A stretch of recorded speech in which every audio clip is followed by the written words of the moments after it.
Pêcheur de perles, salut. J'ai pour toi aujourd'hui 3 perles de cultures très différentes, concentrées de conversations, concentrées de conversations brillantes, que je t'invite à regarder en entier.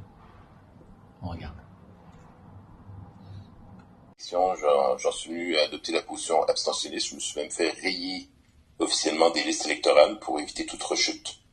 Et oui. Et donc moi je participe pas aux élections. Je pense que dans la mesure de mes moyens, et je me fais pas d'illusions sur l'impact que ça, mais j'essaie d'être actif politiquement plutôt au niveau local, ou dans les endroits où je suis, dans les institutions que je suis, avec les gens que je côtoie. C'est là que j'essaie de faire de la politique.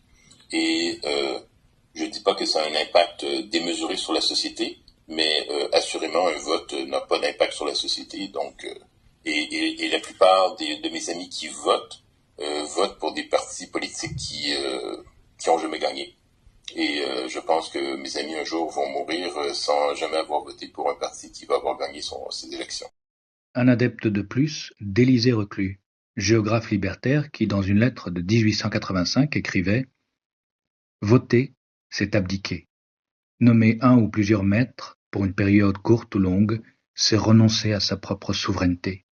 Le candidat que vous portez au trône ou au fauteuil sera votre supérieur.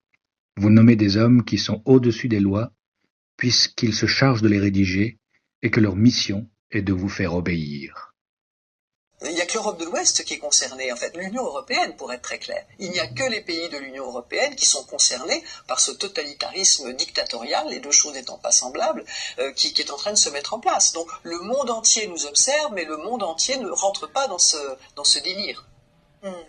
Donc ça devrait nous aider aussi. Est-ce que finalement la clé, c'est pas une certaine sécession mentale? Mais tout à fait. Mais totalement, le mot est parfait. C'est une sécession mentale, c'est un retour à la souveraineté intérieure, à la liberté intérieure, dont d'ailleurs nous parlaient beaucoup les dissidents soviétiques il y a quelques années. Il faut les relire. Moi je relis actuellement Václav Havel, bien entendu Solzhenitsyn qui disait par exemple « Une parole de vérité pèse plus que le monde entier ». Une parole de vérité. Vous vous rendez compte le pouvoir que nous avons aujourd'hui?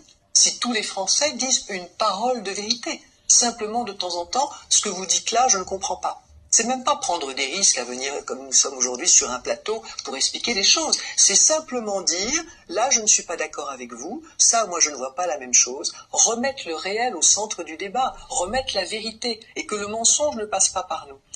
Et puisqu'elle relit Václav Havel, lisons ensemble ceci. Même un acte purement moral, accompli sans espoir d'obtenir aucun effet politique immédiat et visible, peut lentement et indirectement, avec le temps, revêtir une importance politique.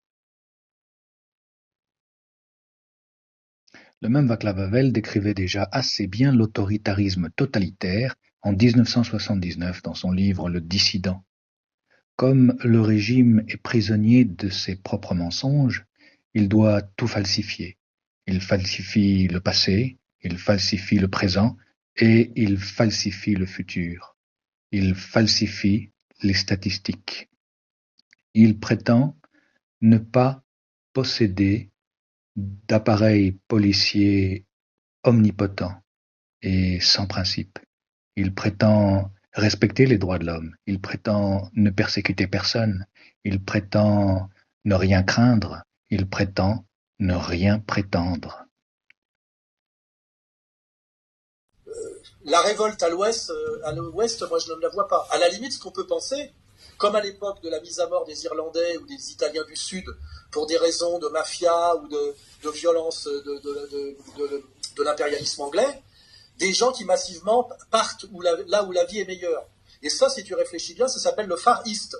Aujourd'hui, à l'est du rideau de fer, tu as notamment une Russie qui est le plus grand pays du monde, qui n'a que 140 millions d'habitants, qui n'arrive pas à relancer la natalité malgré de gros efforts, avec un déficit donc de bras.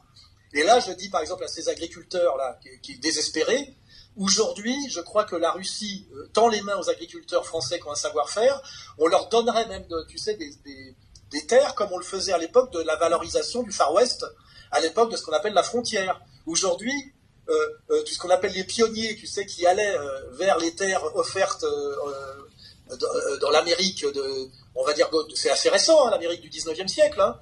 Et ben aujourd'hui, il faut concevoir que cette possibilité de s'en sortir par l'expatriation et par comment dirais-je, le mouvement pionnier se passe à l'Est. Donc moi, à la limite, le message que je dirais aux paysans français, si vous voyez que c'est foutu et que vous voulez pas vous suicider ou vous faire abattre par la police d'État, commencez à réfléchir à partir à l'Est, tout simplement, puisqu'il y a un pays qui vous respecte, qui vous accueillera, qui a des terres à vous offrir et des terres à valoriser.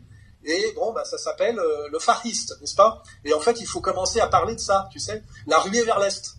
C'est le sens de l'histoire, hein, à mon avis. La ruée vers l'Est, qui ne serait pas une ruée vers l'or, mais une ruée vers la raison, peut-être. Il faut y penser, en effet, si l'on n'est pas pour la sécession intérieure, ni pour l'abstention. Allez, à plus.